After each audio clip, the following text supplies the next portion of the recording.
Aloha! Thank you for viewing Paradise Nectar Apiaries' presentation of the observations and signs of symptoms of herbicide contamination in honeybee colonies.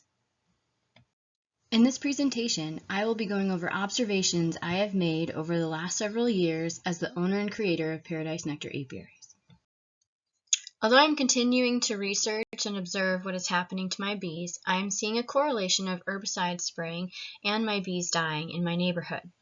It is due to these two things happening that I am continuing to try to figure out with more testing and more research exactly what is happening to the bees. The most obvious sign of honeybee contamination is dead bees on the ground under the entrance. It is normal to find dead and dying bees on the ground in front of the hive since worker bees only live 4 to 6 weeks. A healthy honeybee that dies of natural causes appears fuzzy and dry. The body decomposes, maintaining a dry, brittle form. However, dead bees found 24 hours after exposure to flowers sprayed with herbicide appear to be wet and juicy, swollen, or sticky, often clumped together. They have less hair on their thorax, and their thorax is often more shiny than other bees. They appear to be stuck together in piles under the hive entrance, and when you try to separate them, it is difficult. The picture in this slide is of decomposing bees 3 days after coming in contact with herbicide. The decomposing bees start to darken and lose their pigment. They become very sticky and they stick together in piles underneath the entrance of the hive. As they decompose, they change into a black, gooey pile. The contamination cycle begins with a person spraying flowering plants with herbicide. Honeybees forage for pollen and nectar and drink water from flowers and leaves that have been sprayed with herbicide. Herbicide and surfactant residue gets ingested by honeybees and carried back to the hive. Honeybees share the contaminated pollen and nectar with other bees in the hive, and the pollen and nectar is then stored in the beeswax combs.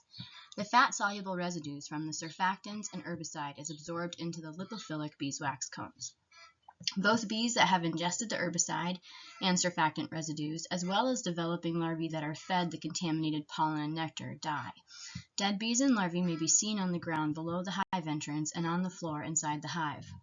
The beeswax combs in the hive develop an oily and sponge-like texture and appearance.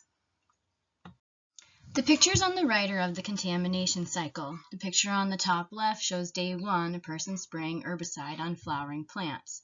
This is actually somebody spraying flowering plants near my home, which led to days 2 and 3 where we began to see the dying flowers turning brown outside, and at the same time seeing dead bees appearing on the ground at the entrances below our hives. We are also seeing poison bees decompose under the hives on days 4 to 10, start to see it turn into a black gooey mass.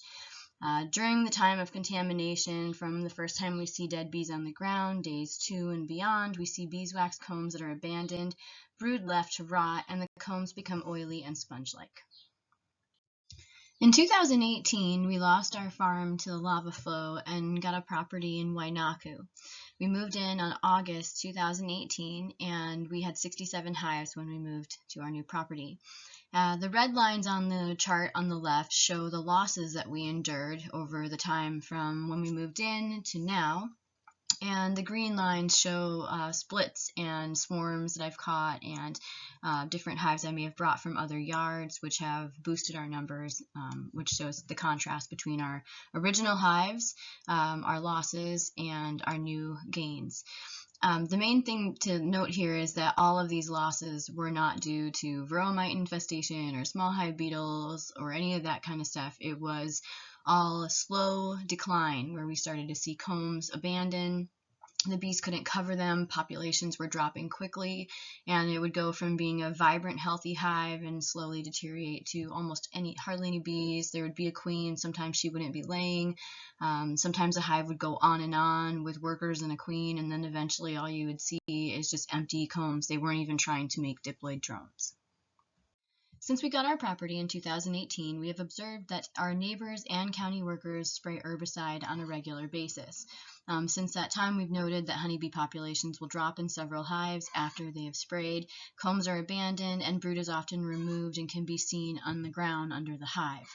Our neighbors will spray again, county workers will come through and spray the roadsides, and we will begin to see visible signs of damage on the beeswax combs, dead bees in the hive and on the ground below the entrance, and the fish in our spring-fed ponds develop bug eyes, which can be equated as their eyes actually popping out of their heads.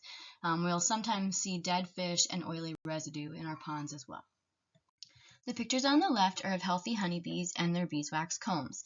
These hives have not had notable signs of contamination. You will see a contrast in colors based on cells that are filled with brood, pollen, nectar, or honey. And also, the cells that have been filled with brood are often darker due to the fact that bees sterilize them with propolis, which is a combination of resins from plants and their saliva. This color change really only shows us the age of the comb. As bees continue to have new brood grown in the comb, that darkens the cells, and we can begin to see when a comb is starting to get older, such as the one on the bottom right. These combs are not unhealthy, but Paradise Nectar does have the practice of phasing out old comb every year. The pictures of the combs on the right were taken from a hive that was contaminated with herbicide. The hive was abandoned, brood was left to rot. You can actually see eggs and young larvae in the picture on the bottom left. The comb becomes oily. You can almost see a difference if you look closely at the brood comb cells on the left and the brood comb cells on the right. The texture changes, the consistency changes, and if you actually touch the wax, you feel an oily residue on your fingers. The most telling sign for me has been a sponge-like quality that the wax takes on. It's quite visible when you're up close to it especially, but you can see it if you look at the picture on the bottom right on the left-hand side of that comb. You can really see that the comb has been gone over many times with propolis, and it takes on a spongy yet brittle form. That for me has been the number one telling sign that there has been some kind of exposure to herbicide based on the surfactant being fat soluble and oily, and beeswax is lipophilic and sucks that up. I've included this slide to show the contrast between a healthy and a poisoned brood comb.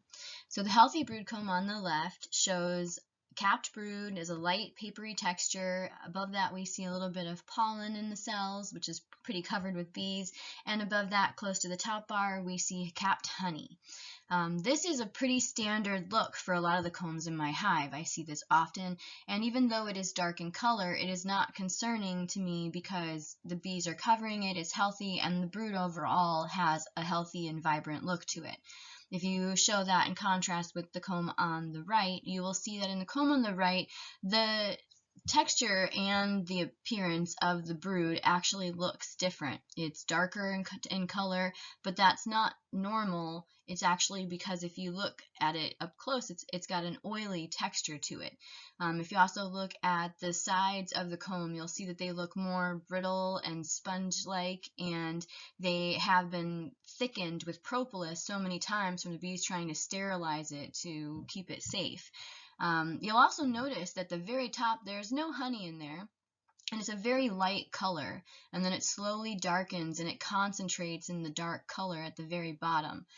This is actually a comb that was not very old. I would say that this comb has been in the hive for maybe 6 to 8 months, and so based on that, we should not be seeing it with no honey at the top and with all this abandoned brood in the center and this dark, unnatural look to it.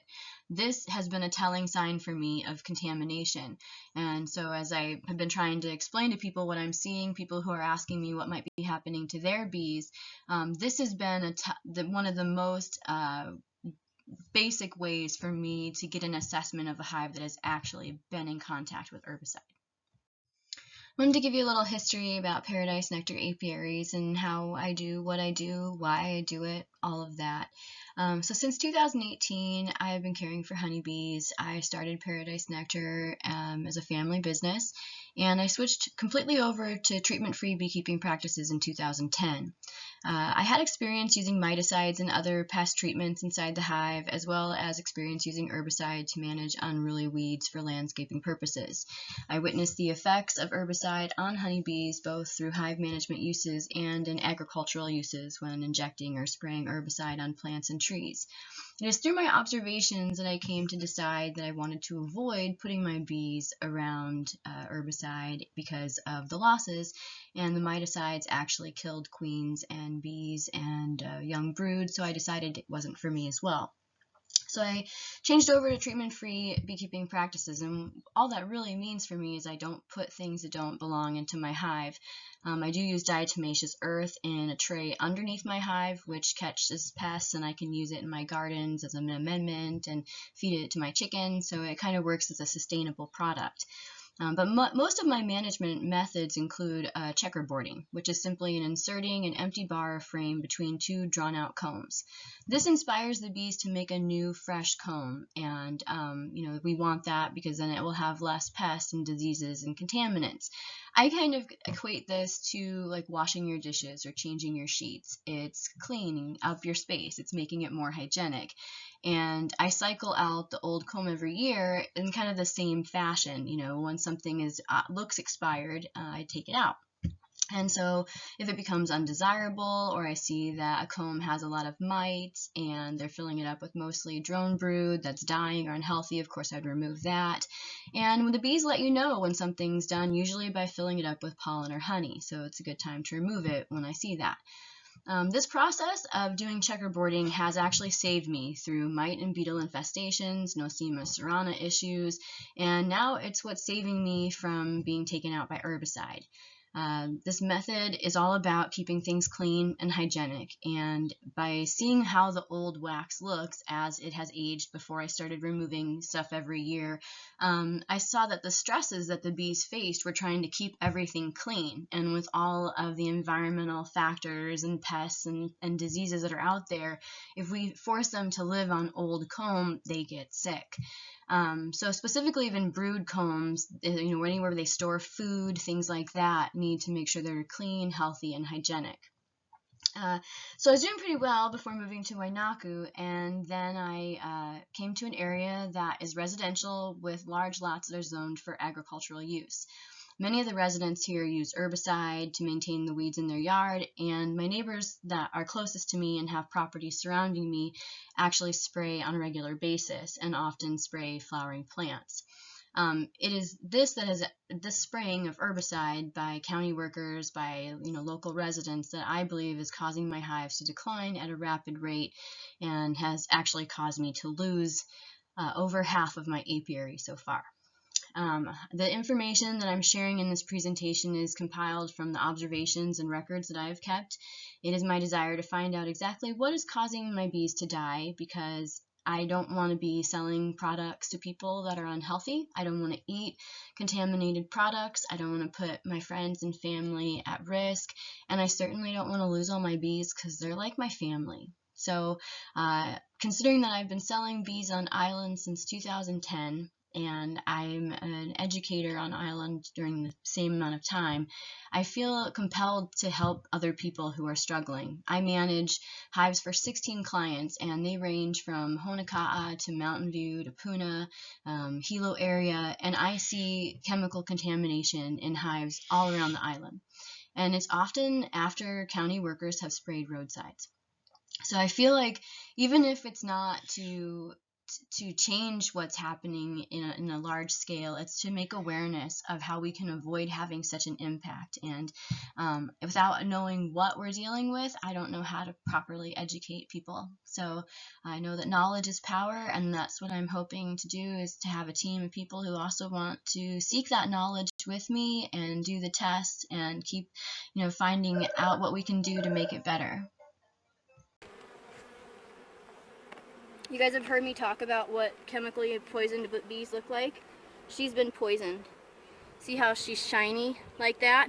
And she looks kind of like weird, juicy inside.